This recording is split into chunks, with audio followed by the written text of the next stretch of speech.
For the latest in strategic affairs, subscribe to our YouTube channel. Click the bell icon for updates. Hello and welcome to StratNews Global. I'm Nitin Gokhale. Most of you are aware that Sri Lanka, our next door neighbor down south, is going through a very difficult time, an economic crisis brought about by years of profligacy perhaps, and a combination of the COVID-19 induced economic downturn and the government decisions that have gone horribly wrong. How is the island country, the beautiful island country, going to come out of this? What are the options and what is the current status is the topic of this special broadcast. And I'm joined today by two guests from Colombo, both of them specialists in economics. The first one is Dr. Sirimal Abeyratne. He is the professor of economics in the University of Colombo. And the second guest joining us again from Colombo is Mr. Chandrasena Maliyadde. He is the Vice President of the Sri Lanka Economic Association. Welcome, both of you.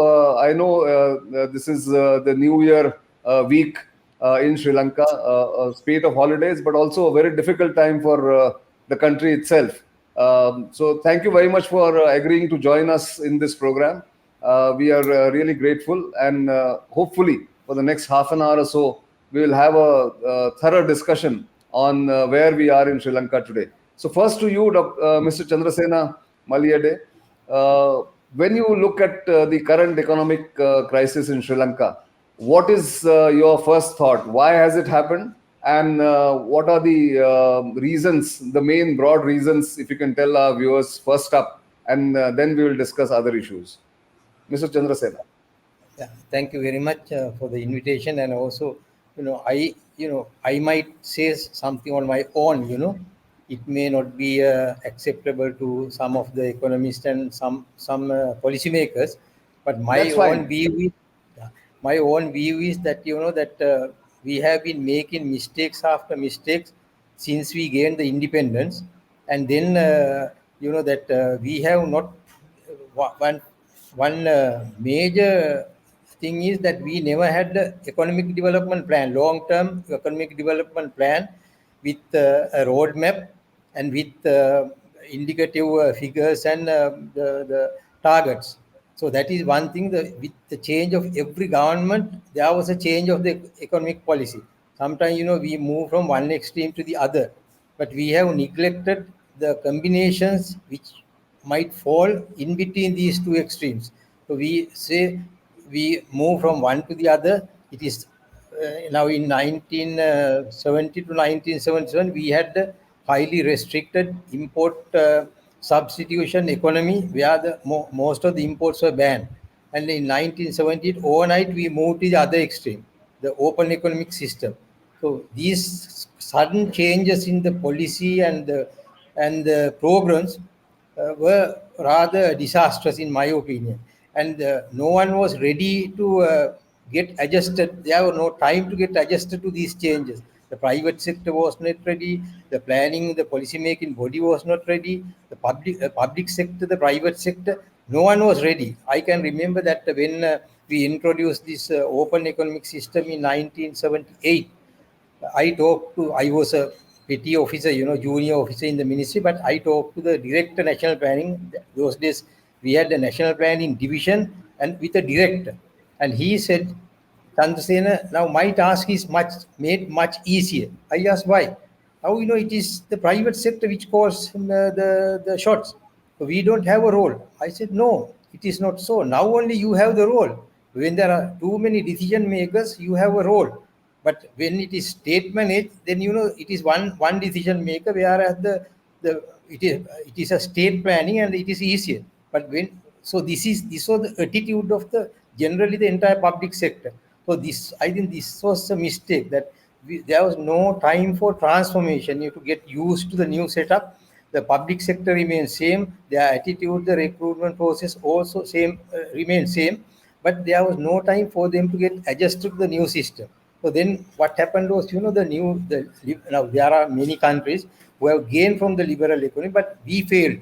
We failed to get, because in the implementation, we were not used to certain things, and the private sector was not used. Private sector was highly politically motivated, politically favored, and also they operated in a protected, restricted economy, and there was no competition.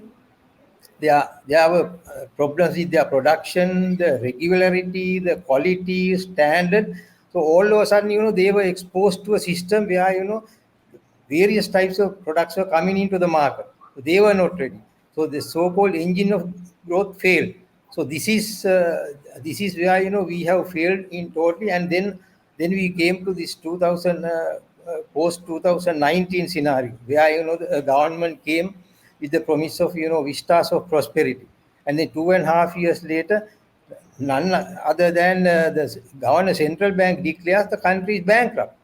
So the country which was sort of ailing and sort of dragging on was declared, the government declared that we are going to have a prosperous economy with safety, security, and with the national interest. But then the very same government declares that the economy is bankrupt. So this is where we are in. I'll Yes. stop. So this is where I think it's been a long term. The crisis has been making in the long term the disastrous effects of drastic policy changes by each governments. That's your point here. But let me bring in Dr. Sirimal Abeyratne, again a professor of economics from the University of Colombo. Dr. Sirimal, your opening thoughts on the current crisis and where we are currently in Sri Lanka. Yes, thank you so much for the invitation. I fully agree with Mr. Chandrasena, who took a development perspective on the issue. I would rather look at it from in adding to what he said, I will get a macroeconomic picture of the issue. And when we look at the two finances in the country, that is, one is the government finance, the internal finance, and the other one is the external, which is the foreign exchange market. When you look at these two, we were in a very vulnerable situation because we haven't improved, even if the war, the internal war, the LTTE war, and even if it was over in 2009 and the country was peaceful and there is nothing at all hindering the growth path, but still the internal finance and external finance, these two accounts never improved, and that is because of the lack of required policy reform. So the journey towards a crisis was not unknown to many, those who have talked about it for 10 years, even in 2009. And in 2008 too, I discussed this issue. For example, if I give you one of the pieces I wrote at that time, Sri Lanka is heading towards a foreign exchange crisis. So the situation was as such even about 10 years ago. It required only a little external shock because the country was so much vulnerable in these two scenarios. And that's exactly what happened after 2019. And when the COVID issue hit the economy, and the country was dependent as far as the external finance is concerned. Because of our sluggish export performance, country was dependent heavily on two sources. Well, actually three, including borrowings. One is tourism, other one is remittance, and two of these two collapsed immediately, and the country was dependent more on borrowings, so that it has been the situation there. And even when we look at the internal finance situation, we had these fundamental errors, fundamental mistakes, because our tax revenue was very weak, one of the lowest in the world as a percentage of GDP, but there has been no reforms at all, significant purposive deliberate reforms I am talking about. And in the absence of those reforms, and then suddenly there was a sudden and massive tax cut, and blow to the even the existing tax revenue of the government, and then which means actually it is still dependent on more and more borrowings. And in fact, we have already been borrowing to pay the previous borrowings, previous debt services.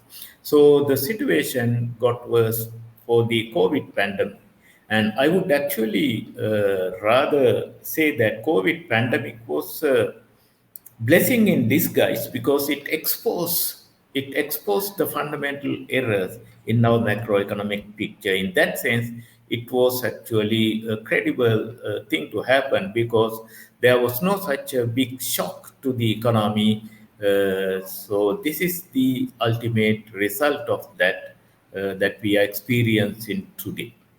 Thank Yes, you. in fact, very well put, very well encapsulated the entire crisis. And like you said, people like you who are experts had already foreseen this. It's a surprise that governments after governments did not foresee it or did not take corrective steps. But Dr. Chandrasena, coming back to you, having declared the country bankrupt and not able to repay any of the loans, what is the now immediate step that you recommend to the government?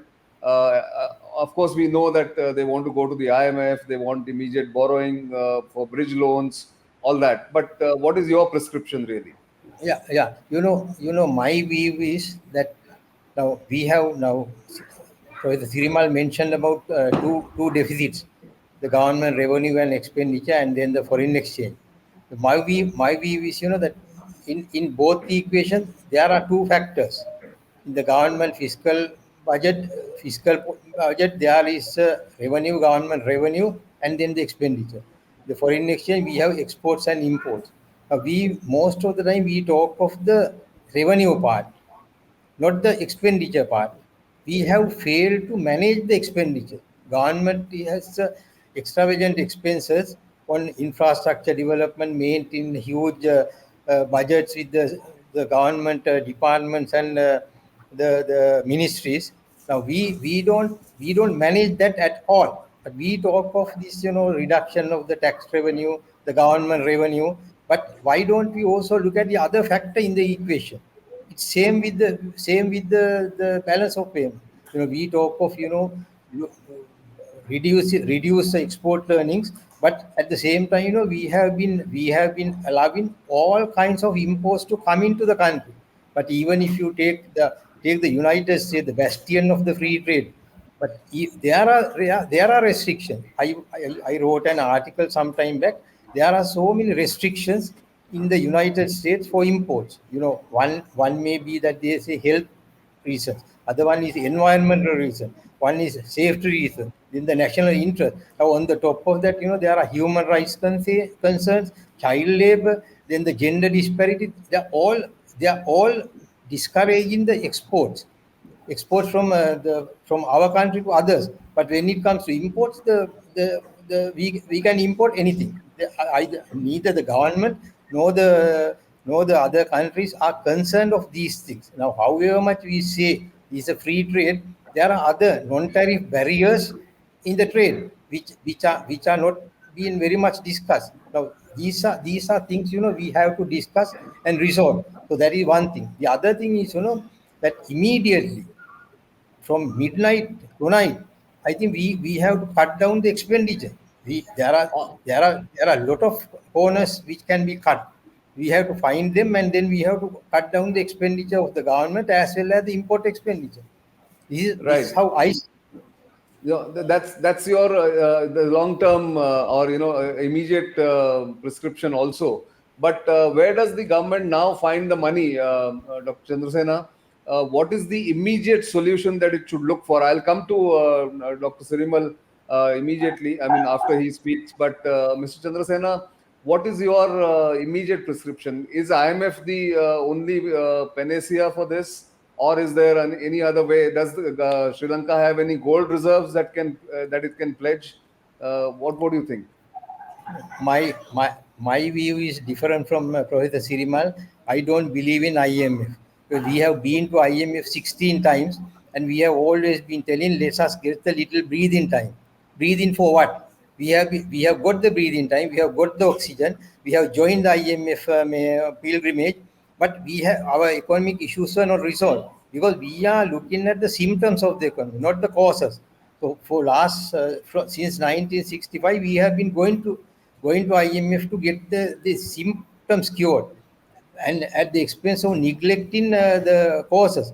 I think now it's time. We have to address these causes where we went wrong, and we can be in economists. I don't want to give excuses for these man-made and the natural disaster, the tsunami, the COVID, then the health The has bombing attack.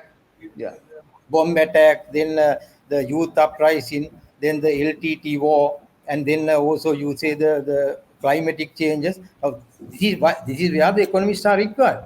How do you face these calamities and then take the economy out of this? But if we also resort to these excuses, then this is what we have been doing. We have been resorting to finding excuses after excuses rather than addressing them more, facing the challenge. We have never been able to turn the challenges into opportunities. We have been So, citing these excuses. This is where we went immediately. Of course, I don't think there's a solution other than cutting down the expenditure, both imports and the local expenditure. I so don't your think we point, can. your point, Mr. Chandrasena, is that the hard decisions are required. Tough measures are absolutely essential to get the economy back on the rails. But Dr. Sirimal, do you agree with what Mr. Chandrasena is saying, or you have a different way of looking at this entire crisis? Uh, there is great deal of points that Mr. Chansen raised that I can agree on. One important thing is that actually when we go back to the early 2020s, particularly April, when the economy got the knockout punch from the COVID pandemic, and we knew that it was very clear to everybody, anybody, that economy was going into a disastrous outcome because of this problem. And we didn't do anything over the last 2 years. And that has been one of the major weaknesses again. We didn't do anything for the last 2 years to come out of the crisis. In fact, the government was expecting that, okay, the tourism will come back and the remittance will rise again, and then until then, with the help of our friendly countries, we can manage the situation. So we wasted 2 years. So at the end of the day, then there is no other way to turn to other than the IMF. It is true that we have been borrowing, and the IMF support has been there for 16 times in the history. But however, if the conditions were not fulfilled in any of these 16 times, it itself indicate that there is a problem on the recipient part. There are That structural why we problems. were You mean there are structural problems as yes, far as why the country's economy is concerned? absolutely, but some of the recommendations, when we read about the IMF recommendations, in fact, IMF does not bring, to my understanding, because I have also been dealing with the IMF for some time and participating in their discussion. So they don't bring conditions, and conditions are negotiated between the two parties.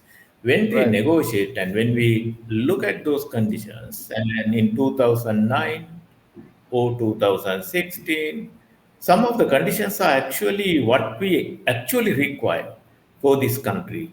And even with or without IMF, we would have done so much in improving this internal finance situation as well as external finance situation. And we don't look at IMF as the Almighty God and who can help in every way. No, we don't. No, we don't look at it in that way. IMF has also changed. They have done mistakes, and all these things are correct. But the rest we can turn to right now.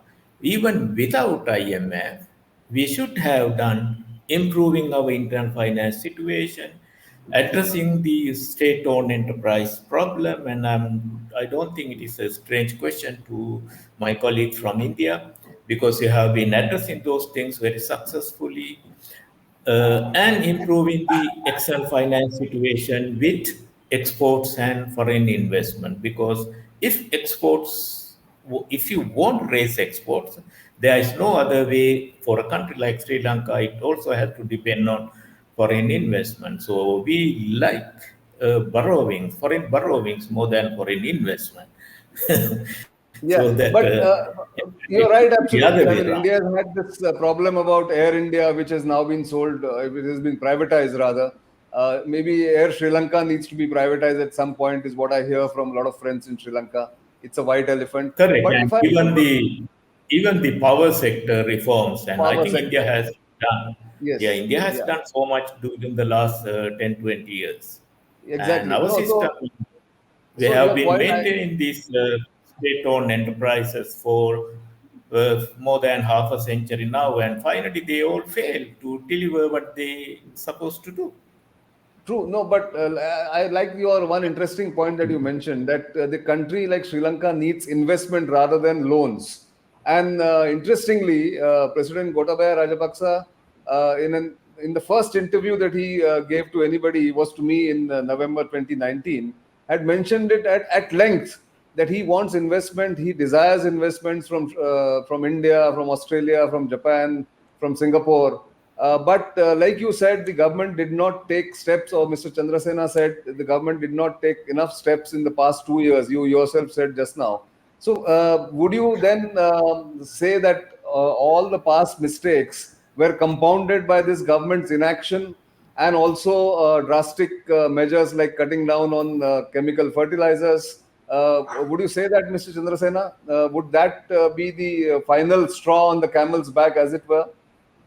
Yeah, of course, that, as Sirimal says, that we, even without IMF, there is a lot the government could do, which we did not do. Now, now on the eve of going to IMF for negotiation, we declare the bankruptcy. So you must go for negotiation from a position of strength, not from a position of weakness. So if we declare the bankruptcy, then we are not going for negotiation. We are going for begging for mercy and the forgiveness. And whether you call it soft defaulting or the hard defaulting, it is a default.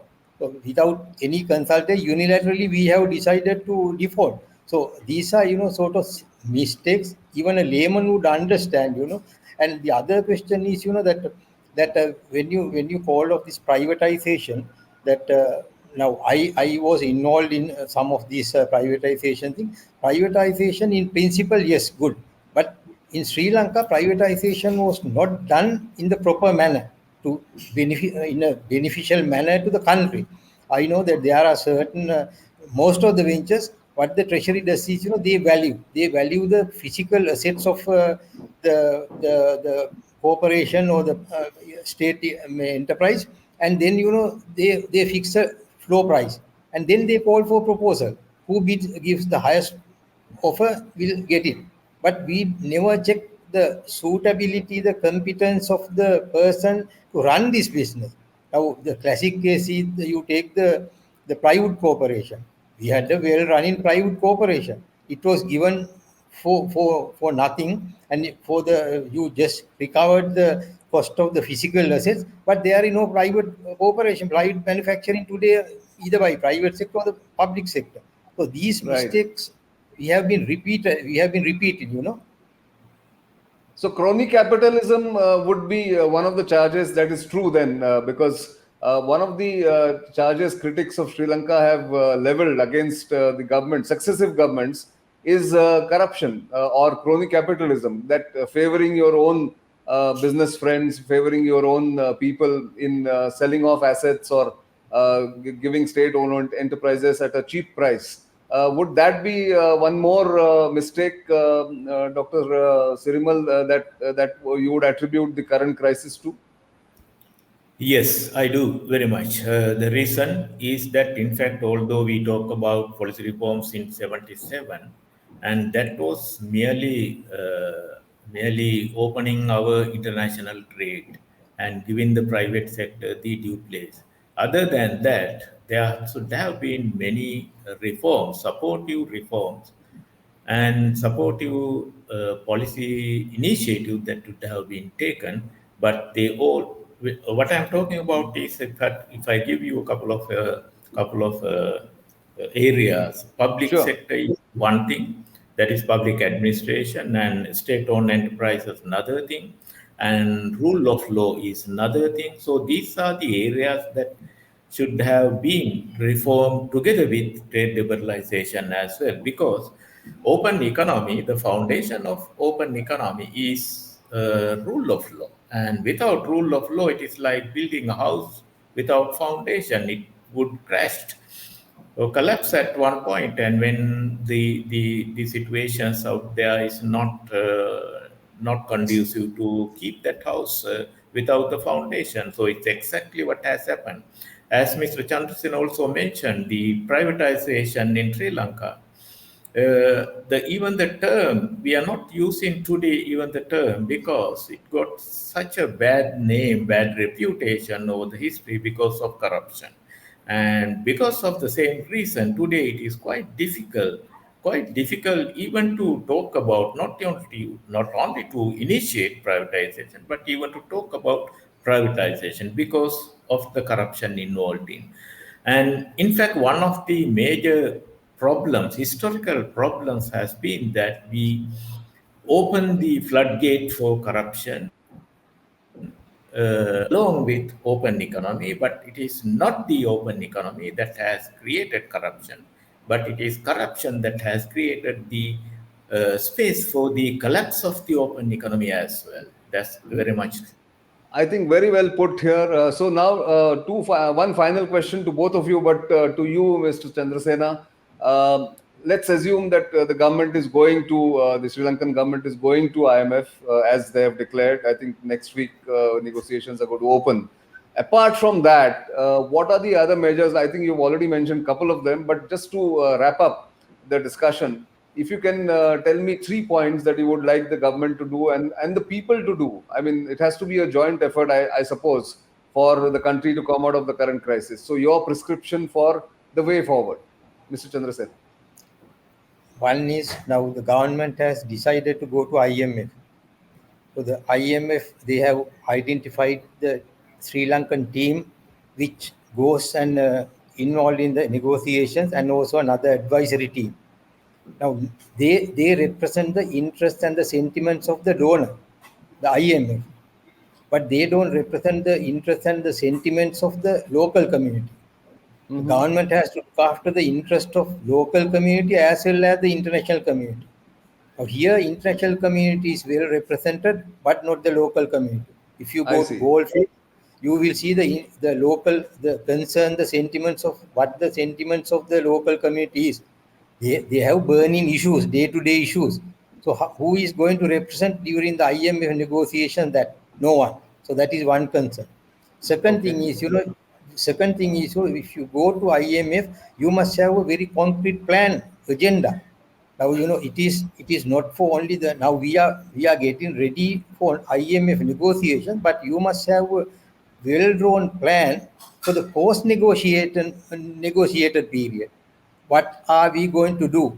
What is politically palatable? There are certain, which are not politically palatable. The government would not like to commit suicide, whether we like it or not. But then you Right. go and make promises, come back and then default. So that is worse than the malady. So Right. these are the elements.